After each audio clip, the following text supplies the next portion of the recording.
دوم بشه محکم میکنه. این یک چیز گفت شاید دی کدام حکمت باشه. چی میگی؟ خب امامای سابقه امام ابو حنیفه رحمه الله خو نگفته، امام محمد گفته از نماز اگه اسقاط بته او اسقاط چیز هر روز 5 نماز 5 چارک گندم داده بره خلاص. ولی باز میگه که اگر نمیتونه داده اونایی تو نگفتن که باز هیله کنن، نه امام ابو حنیفه رحمه الله گفتن، نه امام محمد، نه امام ابو یوسف شاگردا هیچ در مذهب حنفی علمای متقدمین نگفتن. پس آن دیگه ملا پیدا شد. میگه یادم یک سال مریض بود، نمازش مانده، 5 نمازه که یک چارک گندمی یک سال بزن 5 ضرب 360 بکن چقدر میشه و بازو را ضرب یک چارک گندم کو که چقدر گندم میشه. این حالی پیسی از این میگه 5000 است، قرضدار شد 1 لک. چطور کنیم این 5000 1 لک او به او میگردانه و به او میگردانه، یعنی قسمی زیادش میکنه. این چیزها را نه در مذهب است، نه امام ابو حنیفه خبر است از این گپا، نه شاگرداش. پس آن ملا پیدا شد، چند تا ملای دیگه. کاش که این مذهب امام صاحب نظر خودش باشه، آسان بود. هر کی که آمد در دوم مذهب خدا بسته کرد یا نظر داد او را میگن همیان مذهب است. فهمیدین؟ هر کی گفت من حنفیستم باز یک نظر داد یک ملا او را میگه همیان گپ مذهب است. زیرا ملای مذهبی گپ گفته، امام مذهب گفته نه.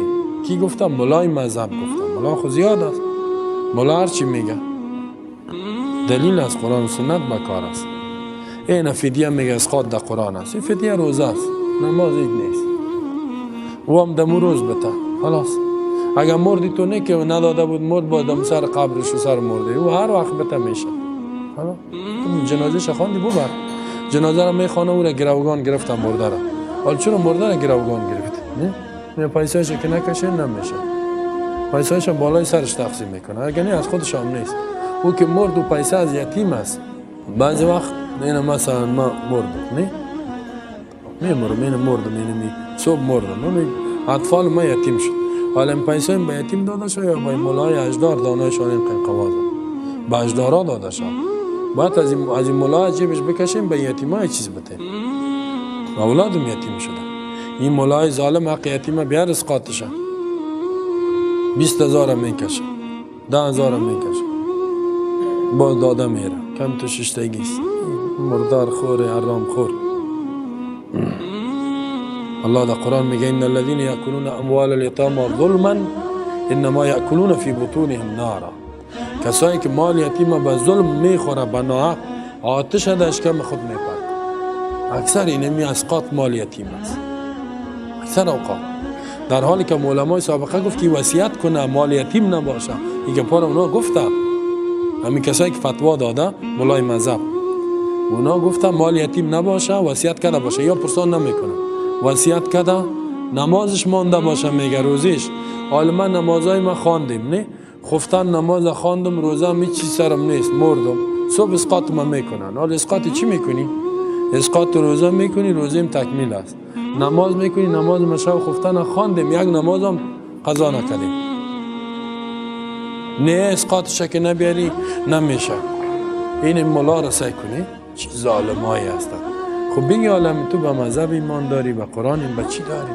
این والله کاری که یا میکنن نه در مذهب است. خب همین علمای مولای مذهب هم میگه پا نگفتن. ما در یک جای رفتیم، یک مولای صاحب بود، او ایزاره با تقوا بود، کمی با تقوایی که ایله میکرد، ولی همون شرایطی که مولای مذهب گفته او را مراعات میکرد. گفت وصیت کرده یا نه؟ همین مرده. گفت نه. گفت یتیم صغیر داره؟ گفت ها. گفت ببرین پیسیش به یتیمش بده. حال مولا این از کجا چندین قریه آمده بودن پشت اسقاط.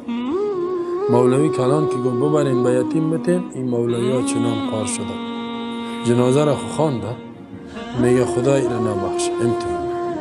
ما از کجا آمدیم به خاطر اسقاط؟ یک چند روپه به ما بده. این تو مولای ذلیل. خب ششته مردار خور مال یتیمه میخوری. یک وقت یک استاد ما گفت ما چند مولا را میمان کردیم و آمدن گفتی خو مردکه مرده ایسو اسقاطش میگیرن، ایسو گوش کشتن. گو از یتیم است، پدر مرد حقش خلاص است. گاو از یتیم او را کشتم. میگم می تو پلاو گوشت نه شوروا بود خوب گوشت آورد که می آوردم مولوی ها 30-40 تا آورده بودن. گفت که اعوذ بالله اوکی گفت اعوذ بالله من الشیطان پاکستان بود باز کسی نگویم پشتو گپ زدی گفت اعوذ بالله اوکی خوب گفت که میگم من که میگفت که بسم الله اوکی میگم من گفتم باش که من بسم الله را ما بگم گفتم اعوذ بالله من الشیطان الرجیم بسم الله الرحمن الرحیم ان الذين ياكلون اموال اليتامى ظلما انما ياكلون في بطونهم نارا وسيصلون سعيرا. امیر خواند حالا گفت کل مولا دوستاش میتون او میگه تو بخو میگه چوب. قرآن میگه هر کسی که مال یتیمه به ظلم و ناحق میخورد در اشکمش آتش میپرته زود است که در آتش داخل شد. پدرش مرده این مال یتیم است گوش شما کشتین گوشت یتیم است میخوری بخور در اشکمت آتش میپرته. حالا مولا میگه قار شده چیشته که نان آمست دیگه خوب گوشت نام هستم این چطور میشه آیت خوانده شد. یک دفعه گفت مولا قار کرد چی حال است کی را آورده با ما برآمد که برآمد گفت مولای کته قار کرد دیگه از پشت 40 مولای دیگه از پشتش برآمد که رفتم بازی میگه که همین کسی که کار میکرد بیبی ما بود تمیستان ما گفتی آمد حالا مولای صاحب چرا رفت من بیخی بدنام شده میشدم. گفتم بیبی بیشی اینجا گفتن که این گوشت گاو ما نمیخوریم به ما گوشت مرغ باشه. گفت خو ای تو میگن خدا یارو تبا کنه.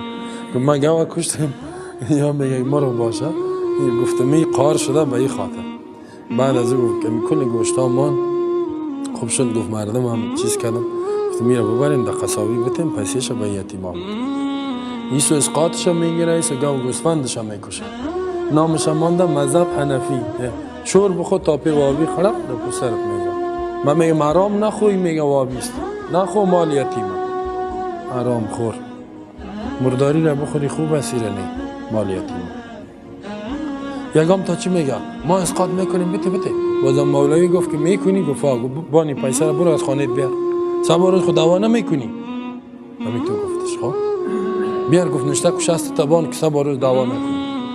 میگم تا میگه من خیرات میکنم نه که کد باد پس میگیره. گفت اینجا نشته که 60 تا بان شایدار میمانیم که سبا روز در مال ازی در درخت ازی در زندگی ازی دست نزنی خیرات تکدم مردداری تکدم. این گفت که گفتش چوب کرد ظالم آره امی برادر شما تو ظالم است خب به خاطرش کم خود مال از او را میگیره مال برادر را میگیره. مامان شما می تو ظالم است کاکای شما بته عجیبت بته بیار عجیبت بته. آفرین اون تو مولوی ها کم بود دیگه حالا نیست و آیا ذره خوب بودن میدیدن که چی گپه.